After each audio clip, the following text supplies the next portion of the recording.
እዚህ ሁለት ጥያቄዎች አገኘን እስኪ እናያቸው። የሚለን ምንድነው የሸን ዋጋና የቀን ዋጋ እዚህ ጋር ሸ አለች ታያለች ሸ እዚህ ጋር ደግሞ ቃለች ከዚህ ላይ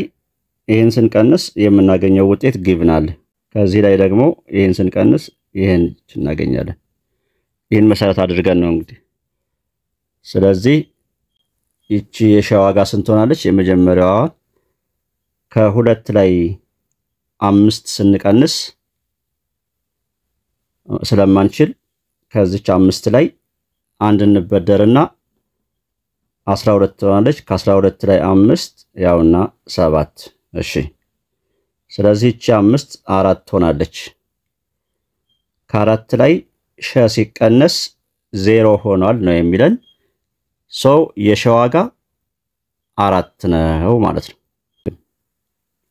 ስለዚህ ይበደርና ከ15 ላይ 7 8 ያውና 8 እሺ ይቺ 6 5 ሆናለች ከ5 ላይ 6 መቀነስ ስለማንችል ትበደራለች 15 ከ15 ላይ 6 9 ያውና ይቺ 5 ሆናለች ስላበደረች እሺ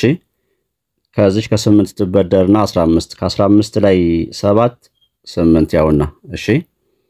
ይቺ 8 ስላበደረች 7 ሆናለች ከ7 ላይ 9 ስለማይችል ከቀይ ይበደራል ቀይ የሆነች ቁጥር ነች ብለን እናስብና አበድራለች ልብ በሉ ይቺ 7 ከ17 ላይ 9 ስንቀንስ 8 እሺ አሁን እዚች ጋር 5 አለች እዚች ከነበረች ቁጥር ላይ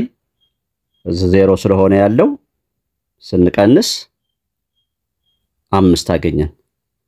ስለዚህ እቺ ቃ 6 ነበረች ማለት ነው ለምን ለዚች አበድራለች አሁን ደግሞ ስትወርድ እዚህ ጋር 5 አለች እቻት 5 ያበደረቻት አንድ ጋር 6 የቀ ዋጋ 6 ይሆናል Thank you